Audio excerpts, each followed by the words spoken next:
This Torah class is brought to you by TorahAnytime.com. Okay, we're at the Kever of Rabbi Refael, Hamburgh. Rabbi Refael Hakohen is also the Av Bezin of Hamburg, the Kilos of Ehu, Altona, Hamburgh, and Vansbeck.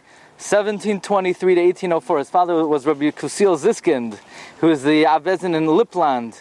He's 10 years old, Rabbi Refael. He's an only child, and he became gravely ill. So his father gathered all the Tinokim Shel Beis Rabban, and they were Mispalel, and he came back. Hashem answered the tefillah, but his parents were very afraid for him to leave the house. Pen Yikra'enu Asayin. So his father taught him. His father hired him a malamed. And at 12 years old, they brought Rabbi Refael Hakohen to his dear relative. Who's Rabbi Refael related to? The Shagas Aryeh. And the Shagas Aryeh took Rabbi Refael under his wing, and he groomed him, and he trained him Keben Yechidai. So at 19 years old, he's appointed Rosh Hashiva in Minsk, and then he became the Mamala Makom of the Shagas Aryeh. Amazing. He became the Rav in Smilowitz at a young age. And one time the Shagas Aryeh had to leave his own city, and he came to Smilowitz, and his student is the Rav of the city, and the Shagas Aryeh was Machnia himself. The Shagas Aryeh was Machnia himself to his Talmud, that if somebody would ask any shaila, like what time is candlelighting, the Shagas Aryeh wouldn't answer in front of the Rav. By the way, which is an important thing to know, that when there's a rabbi somewhere, there's a Rav, and somebody asks a shaila, you're not allowed to respond. But the Shagas Aryeh would be machnia to his Talmud, Rabbi Refael Hakohen, because he's the Rav of the city. He would not paskin even on, what time candlelighting was. Okay, what's very interesting is, in 1763, he becomes the Rav in Pinsk. He wrote the Sefer Torah Sikusiel. He became the Rav in Pozna. And in 1776, the year of the Revolutionary War, he became the Rav here in the three Kehilos.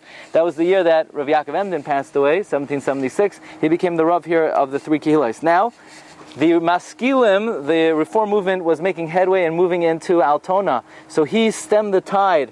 And interesting and amazingly, Reform never gained a foothold in this city because they had such great Rabbanim. As we said, so the Chacham Tzvi, and the Chacham Tzvi's father-in-law, and Rabbi Yonasan Eibeshitz, and Rabbi Itzchak Hamburgher, and Rabbi Refael Hakohen of Hamburg, and Rabbi Cheskel Katzenellenbogen, they ensured that this city would be free of the influences of Reform.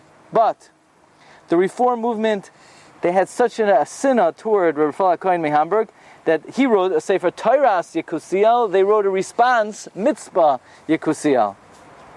He wrote the Sefer Marpei Lashon on Hilchos Lashon Hara.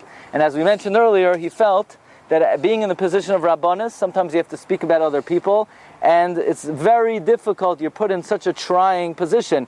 Sometimes you have to speak Lashon Hara L'Tayahas. So in 1799, he gave his last drasha, and he stepped down because he says as a Rav, he cannot continue on the level of Zahirus that he would like to in terms of Hilchos Lashon Hara. When he left the Rabbanos, all of a sudden Napoleon came to Ehu. And when Napoleon came, Rabbi Refael Hakohen said, this is possibly Milchemas Gog u'Magog, and I'm a Kohen Miyuchas, I'm going to have to do the Avodah when Mashiach comes. So he was Oisek B'Hilchos Avodah, Hilchos Beis HaMikdash, and on Friday, the 26th day of Cheshvan, the year 1804, Yatzasa Nishmasai B'Tahara L'Chusa Yagen Aleinu.